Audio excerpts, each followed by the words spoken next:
السلام عليكم ورحمة الله وبركاته. الحمد لله رب العالمين، والصلاة والسلام على أشرف الأنبياء والمرسلين وعلى آله وصحبه أجمعين. رب اشرح لي صدري ويسر لي أمري واحلل عقدة من لساني يفقه قولي. سبحانك لا علم لنا إلا ما علمتنا إنك أنت العليم الحكيم، ولا حول ولا قوة إلا بالله العلي العظيم. بسم الله ما شاء الله، لا قوة إلا بالله ما شاء الله، كل نعمة من الله ما شاء الله، الخير كله بيد الله ما شاء الله، لا يصرف السوء إلا الله. أما بعد. Muslimin dan muslimat, tuan-tuan dan puan-puan, mudah-mudahan kita semua dikasihi dan dirahmati oleh Allah Subhanahu wa ta'ala. Alhamdulillah, pada petang ini dapat kita sambung seperti biasa kuliah kita, kitab Sirah Nurul Yaqin, muka surat 12.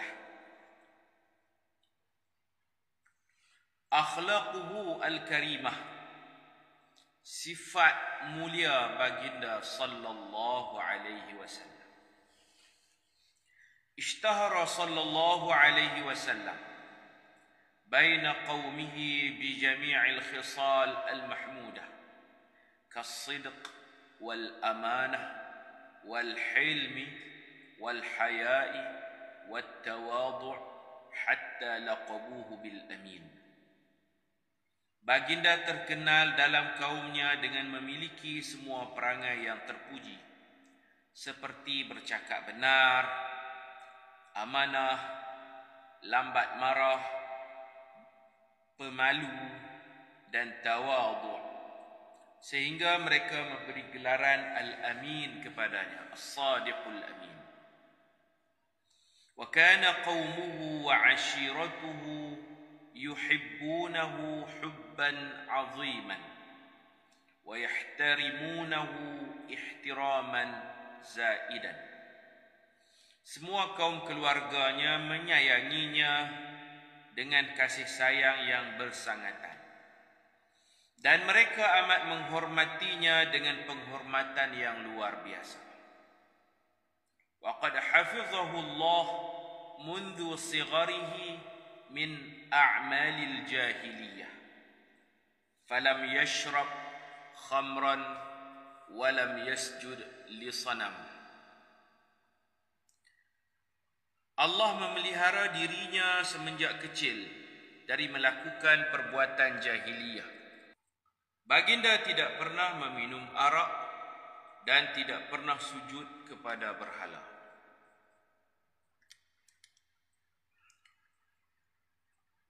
Bukan Nabi saja, saya dah sebut dah, ada gerakan Da'watul Muwahhidin. Bukan Nabi saja, ada beberapa orang lagi yang mereka ni protes amalan jahiliyah. Surat 12. Beberapa nama kan yang akidah mereka terpelihara, seperti Waraqah bin Naufal, Buhairah, Bahira, kemudian ada lagi Labid. Macam-macam beberapa nama lagi yang mereka ni tidak bersetuju dengan amalan jahiliyah. Allah jaga Nabi. Nabi tak pernah buat perbuatan jahiliyah. Kita cerita dua kisah Nabi nak pergi tengok orang menari, tapi Allah tidurkan Nabi. Begitu juga kisah Nabi mengangkat batu, terdedah aurat Nabi, kemudian Nabi jatuh pingsan. Wa akramahu Allah qabla an-nubuwati bi mu'jizatin dallat ala 'izami mustaqbilihi. Mustaqbal tu bukan mustaqbil. Mustaqbalihi. dallat ala 'izami mustaqbalihi. Ba tu bagi dia fathah. Minha taskhirul ghamamati lahu fi safratihi tsaniyah ila Syam. Allah memuliakannya dengan beberapa keistimewaan. Dalam matan tadi disebut bimu'jizat. Allah muliakan Nabi dengan beberapa mu'jizat, tapi ini tak tepat ni. Sebenarnya istilah yang lebih tepat bukan mu'jizat, irhasat. Sebelum Nabi jadi Nabi, sebelum umur 40, Nabi dapat beberapa perkara luar biasa. Yang tu bukan mu'jizat, yang tu dipanggil irhasat. Kerana mu'jizat ini setelah dilantik jadi Rasul. Setelah dilantik jadi Rasul, dan biasanya berlaku selepas dicabar, itu baru dipanggil mu'jizat. Tahaddi, ada cabaran dari musuh. Okey, kita tulis di situ, akramahullah qabla nubuwah bi irhasat. Irhasat. Beberapa keistimewaan sebelum dilantik menjadi Nabi. Ia menunjukkan atas masa depannya yang hebat. Antaranya, baginda dipayungi awan dalam perjalanan ke Syam kali kedua itu. Hayatuhu qubail ar-risalah. Kehidupannya ketika hampir dilantik menjadi Rasul. Hinama qaraba al-40 min umrihi ahabba al-ibti'ada 'anil nas, ahabba al-ibadah wal ibadah. Ketika menghampiri umur 40 tahun, baginda suka mengasingkan diri dari orang ramai. Uzlah, menyendiri, tak mau bercampur.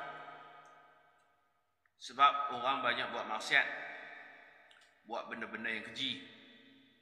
Nabi tak suka perbuatan-perbuatan tu. Jiwa Nabi tak suka.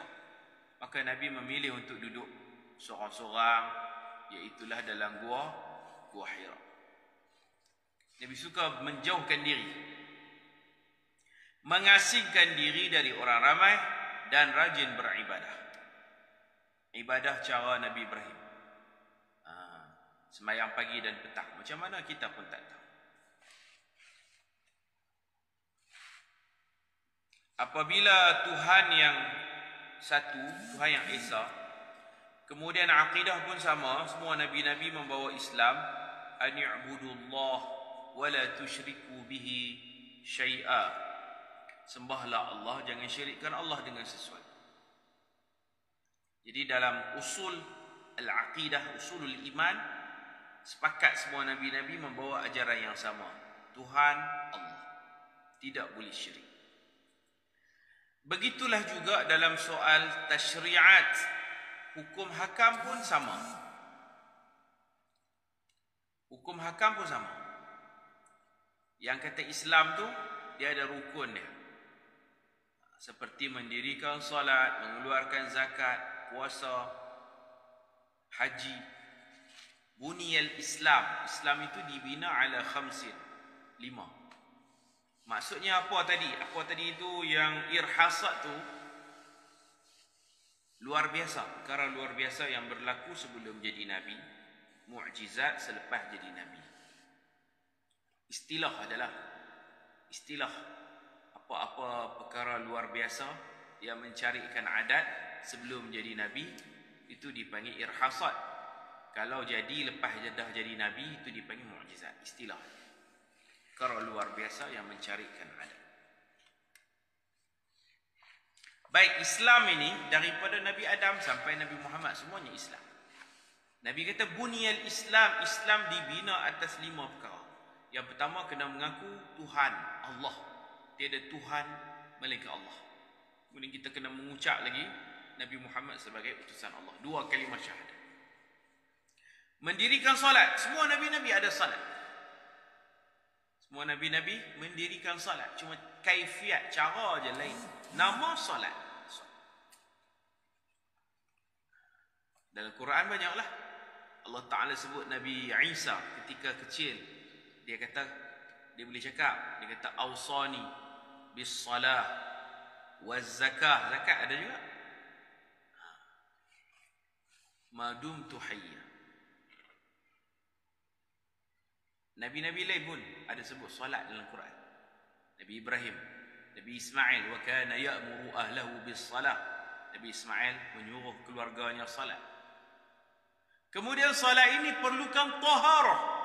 Kita umat Nabi Muhammad mengaji fiqh taharah dan mengaji tanwir masalik tajuk taharah.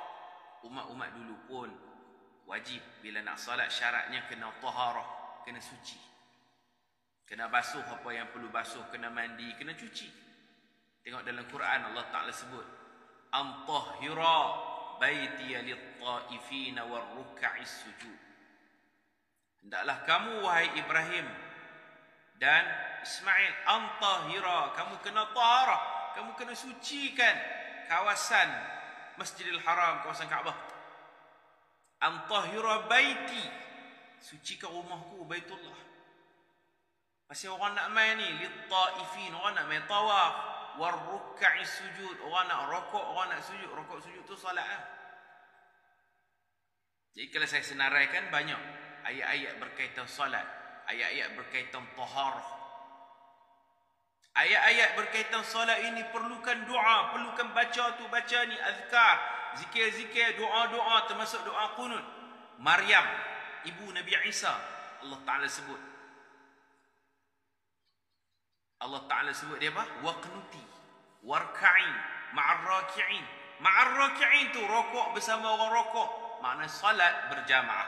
Salat berjamaah didahului oleh suci taharah. Ada rokok, ada sujud. Salat. Berapa rakaat kita tak tahu lah. Tapi itulah salat. Yang mana salat itu mesti suci. Nabi sebut la tuqbalu salatun bighairi tahur. Tidak diterima salat tanpa bersuci. Jadi umat Nabi Muhammad ada taharah, ada salat, ada rokok, ada sujud. Waqnuti ya Maryam, wahai Maryam, uqnuti, baca qunut. Maknanya dalam salat tu ada bacaan lah, ada doa yang kita kena baca. Di situ persamaannya. Sebab Tuhan yang sama, akidah yang sama, penyembahan pun sama. Cuma dia ada beza tentang rakaatnya, bagaimana itu perinciannya itu ada beza. Zakat serupa juga, zakat. Wa ausani bis salati waz zakat. Banyak ayat-ayat zakat. Nabi-nabi yang lain, Luqmanul Hakim pesan dekat anak dia keluarkan zakat. Luqmanul Hakim bukan zaman Nabi Muhammad. Nak membuktikan zakat tu wujud pada semua syariat nabi-nabi. Puasa serupa juga. Maryam dia berpuasa. Nadartu lirrahmani sawma falan ukallima al-yawma insiya. Saya bernazar untuk puasa, saya tak mau cakap dengan siapa-siapa. Itu kata Maryam. Puasa dia jenis itu menahan diri dari berkata-kata. Kita puasa menahan diri dari makan, minum, bersetubuh dan segala perkara yang membatalkan puasa. Makna tahan diri, al-imsak itu wujud. As-sawm bermakna al-imsak, puasa dengan maksud menahan diri, wujud pada semua syariat nabi-nabi. Apa lagi? Haji. Haji, semua nabi-nabi buat haji. Semayang ada satu arah yang dinamakan kiblat. Semua nabi-nabi ajak umat kita semayang kot ni. Penyatuan arah solat. Penyatuan arah solat. Sebab tu Bani Israel mereka solat ke Baitul Maqdis. Nabi Muhammad pun pernah solat selama 17 bulan ke Baitul Maqdis. Itu maksud dibina Islam atas 5 perkara. Rukun Islam ada 5, makna 5 ni tidak ada beza. Inilah Islam, 5 rukun Islam Nabi Adam, 5 rukun Islam Nabi Nuh, 5 rukun Islam Nabi Isa, Nabi Musa sampai Nabi Muhammad. 5 rukun Islam. Dia punya istilah dia sama, salat. Ada taharah, ada rokok, ada sujud, ada bacaan doa, puja-puji Allah. Itulah persamaan. Tuhan yang sama. Akidah yang sama. An ya'budullah la tusyriku bihi syai'a. Sembah Allah, jangan mensyirikkan Allah, juga serupa. Ibadat pun serupa. Kita solat, umat dulu solat. Kita puasa, umat dulu puasa. Ya ayyuhalladzina amanu kutiba alaikumus shiyam. Wajib ke atas kamu berpuasa. Kama kutiba 'alal ladzina min qablikum. Seperti mana umat-umat dulu pun wajib puasa. Bukan kita aja puasa. Itu panggil rukun Islam. Jangan kita tahu rukun Islam 5, rukun iman 6. Kita takkan tahu macam tu je. Sebenarnya rukun Islam ini benda penting yang bukan kita je duk mengamalkan ibadat dalam rukun Islam tu. Semua umat Islam yang terdahulu, umat Islam Nabi-Nabi dulu pun salat, puasa, zakat, haji. Salat, puasa, zakat, haji. Ada taharah, ada rokok, ada sujud, ada qiblat. Itu persamaan. Nah, itu persamaan. Baik. Kita tengok Nabi umur 40, Nabi suka al-ibti'ad, mengasingkan diri, menjauhkan diri daripada orang ramai. Wa qad ikhtara li'ibadatihi ghar Hira wa huwa jabalun 'ala tariqi Makkah. Baginda memilih Gua Hira sebagai tempat ibadat. Ia terletak pada bukit di jalan Mekah. 1 kilometer lebih lah daripada Mekah nak ke Gua Hira. Jabal Nur, bukit cahaya. Jabal Nur tu bukit cahaya. Dalam bukit tu ada gua namanya Hira. Allah ilhamkan kepada Nabi, Nabi suka masuk dalam Gua Hira. Di mana Gua Hira itu dia punya tepatnya kalau solat memang menghadap Kaabah. Tepat dengan Kaabah. Ini saya cerita dah, Hira ni ayah Tok Wan Nabi pun suka naik bagi makan kepada burung-burung, mut'imut tuyur. Fakana ya'khudhu ma'ahu zadahu fa idza faragha raja'a ila zawjatihi sayyidah Khadijah fa ya'khudh ghayrahu. Baginda membawa bekalan ke gua itu. Bawa ayam, bawa makanan. Makanan roti lah yang tak basi, bawa bekal. Apabila sudah habis bekalan, baginda akan pulang ke rumah bertemu isterinya Khadijah untuk mengambil bekalan yang lain pula. Wa kana yata'abbad ala dini jaddihi Ibrahim min 10 ayyamin ila syahr. Baginda beribadat mengikut agama moyangnya, iaitu Nabi Ibrahim. Baginda berada dalam gua antara 10 hari ke sebulan. Habis bekalan Nabi balik. Ulang alik ucap tu lah. Ad-dawr tsani min hayati Rasul sallallahu alaihi wasallam. Fasal kedua, kehidupan baginda sallallahu alaihi wasallam selepas dilantik menjadi rasul. Bad'u nuzulil wahyi. Tadi yata'abbad, kalau dalam hadis disebut yatahannas fi ghari Hira. Nabi yatahannas, maknanya yata'abbad, beribadat dalam gua. Ibadat Nabi semayang 2 rakaat pagi, 2 rakaat petang. 2 rakaat pagi, 2 rakaat petang. Sebagai ulama tafsir kata Allah mengisyaratkan dengan firman Allah, wasabbih bihamdi rabbika bil ashi wal ibkar. Wasabbih, bertasbihlah dengan memuji Tuhan kamu bil ashi wal ibkar, sebelah petang dan sebelah pagi. Jadi Nabi solat petang dan solat pagi. Macam cara solat Nabi Ibrahim yang mana kita pun tak tahu. Perkara itu diwarisi turun-temurun, ada cara. Ataupun ibadat Nabi dalam Gua Hira ni ialah at-tafakkur fi khalqillah. Berfikir, merenung, melihat keajaiban ciptaan Tuhan. Melihat makhluk dan mengingati Tuhan. Permulaan wahyu. Lamma balagha al-40 min umrihi ba'athahu Allah bashiran wa nadhira wa da'iyan ila Allah bi'idnihi wa sirajan munira. Setelah umurnya sampai 40 tahun, umur matang. 40 tahun ni belum tua, masih muda. Nak kata muda sangat-sangat pun tak juga. Umur 40 ni kira last lah. Last umur pemuda. Pemuda ni takat 40, 41 dah tak 40 dah. Jadi ni umur 40, umur yang kuat, gagah, semangat yang tinggi, antara terlalu muda dan sudah mula nak masuk ke alam dewasa tua, umur 40, umur matang. Setelah umurnya sampai 40 tahun, Allah melantiknya sebagai utusan Allah yang membawa berita gembira dan menakutkan. Itu cara dakwah Nabi lah. Berita gembira, fadilat amal masuk syurga. Berita menakutkan, ancaman dosa, azab Allah, murka Allah, masuk neraka. Jadi targhib dan tarhib, menggalakkan dan menakutkan. Basyiran wa nadhira. Baginda menyeru kepada kebenaran dengan izinnya dan sebagai pelita yang menerangi. Kita dah baca dah dulu nama-nama Nabi. Bashir, Nadhir, Da'i ilallah, Sirajan, Munirah. وقد بدأ الوحي بالرؤيا الصادقة فكان لا يرى شيئا في نومه إلا تحقق في يقظته. Sesungguhnya permulaan wahyu dengan mendapat mimpi yang benar. Ini sebelum Iqra. Sebelum Nabi dipeluk oleh malaikat Jibril, sebelum mendapat wahyu Iqra, Allah bagi petunjuk-petunjuk mimpi. Ar-ru'ya as-sadiqah. Mimpi yang benar. Nabi tengoklah mimpi, esok akan terjadi macam yang Nabi tengok.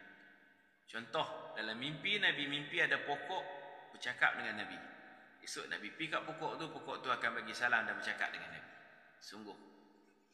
Dalam mimpi, ada batu mengucap salam kepada Nabi. Nabi pergi kat batu tu, memang dia ucap Assalamualaikum ya Rasulullah.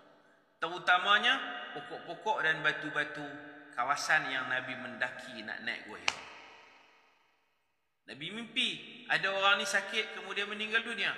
Memang kemudiannya berlaku orang tu sakit dan meninggal dunia. Macam Nabi mimpi. Ini orang panggil muqaddimah kepada wahyu. Nak dapat wahyu dah tu. Pendahuluan. Nak dapat Iqra' dah tu. Tiada sesuatu yang dilihat dalam mimpinya melainkan perkara itu akan benar-benar berlaku dalam jaganya. Thumma nazala alaihi ar-ruhul amin Jibril. Wa huwa yata'abbad fi ghari Hira. Kemudian malaikat Ruhul Amin, dipanggil juga Ruhul Qudus. Malaikat Ruh ni malaikat Jibril alaihi salam. Jibril, Jibrail, Ruhul Amin, Ruhul Qudus tu semua nama dia. Ketua malaikat. Dia ketua malaikat. Tugas dia membawa wahyu. Turun membawa wahyu kepadanya. Baginda ketika itu sedang beribadat dalam Gua Hira. Di wahyu turun bulan Ramadan. Bila ni? Sama tarikh dengan peristiwa Badar. Badar bulan Ramadan. Tarikh Badar bila? 17 Ramadan. Maka itulah tarikh yang sama. 17 Ramadan di dalam Gua Hira. Tempat tak sama. Badar di suasana perang di Madinah. Yang ni di Mekah, di Gua Hira. Tapi tarikh sama. Tahu mana tarikh sama? Allah Ta'ala sebut Yawmal taqal jam'an, Yawmal furqan, Yawmal taqal jam'an. Hari Quran, hari nuzul Quran, Yawmal furqan. Yawmal taqal jam'an, tarikhnya bertepatan dengan hari bertembung dua pasukan, iaitu Perang Badar. Tarikh Badar tu jugalah tarikh nuzul Quran. Dalam kalender kita ada 17 Ramadan, ditulis nuzul Quran, kita tambah satu lagi, dan peperangan Badar Al-Kubra 17 juga. Tahun tak sama. Tahun tak sama. Ini tahun pertama kenabian. Badar tahun kedua hijrah. Ini di Mekah, Badar di Madinah. Tapi tarikh sama. Satu tarikh. Hari apa? Hari Isnin. Isnin nuzul Quran hari Isnin. Isnin ni hari Nabi kita lahir, hari Nabi kita dapat Al-Quran, Isnin. Nabi kita keluar berhijrah pun Ahad malam Isnin. Nabi kita sampai ke Madinah pun hari Isnin. Nabi kita wafat pun hari Isnin. Banyak Ayyam al-Mubarakah waqa'at fi yawmil Isnin. Hari-hari yang berkat banyak berlaku pada hari Isnin. Jibril mai. Jibril ni dipanggil Ruh. Tu kita duk baca tanazzalul malaikatu waruh. Turun semua malaikat dan ruh. Ruh situ bukan ruh orang mati. Ruh situ ialah malaikat Jibril. Turun semua malaikat termasuk malaikat Jibril pada malam Al-Qadar. Semua malaikat tu. Ruh situ Ruhul Amin atau Ruhul Qudus. Jibril alaihi salam. Jadi peristiwa ni bulan Ramadan. Ramadan mulianya kerana Quran. Ramadan bulan yang berkat. Berkat dia kerana Allah pilih dia untuk diturunkan Quran. Orang yang berkat, orang yang mengamalkan isi kandungan Al-Quran. Orang hafal Quran, rajin baca Quran, faham Quran, beramal dengan Quran, dia berkat. Ramadan itu tak ada apa-apa, tapi kerana Allah pilih dia turun Quran, dia jadi bulan suci. Syahrul Quran, bulan Quran. Lipat ganda tu, amalan dilipat ganda pasal terkandung Al-Quran di dalam Ramadan. Maka kalau Quran ada dalam badan kita, kita jadi orang yang berkat. Waktu hidup berkat, mati pun berkat. Sudah banyak kisah-kisah yang ditemui orang-orang yang mengamalkan Al-Quran, memperjuangkan Al-Quran. Mayat mereka, jasad mereka tak bibarakatil Quran, dengan berkat Al-Quran. Dalam kitab Al-Bidayah wan Nihayah, Imam Ibn Kathir cerita, Syahrul Ramadan alladhi unzila fihi Al-Quran. Bulan Ramadan diturunkan padanya Al-Quran. Bukan Quran saja, kitab-kitab lain pun Allah turun bulan Ramadan. Imam Ibn Kathir ada sebut 13 Ramadan diturunkan kitab Taurat. 13 Ramadan. Kemudian ada tarikh lain lagi saya tak ingat. Tapi dalam bulan Ramadan, Zabur, Taurat, Injil pun turun di bulan Ramadan juga. Menjadi pilihan Allah. Bulan yang hebat ini dipilih oleh Allah untuk diturunkan Al-Quran dan kitab-kitab samawiyah, kitab-kitab langit yang lain.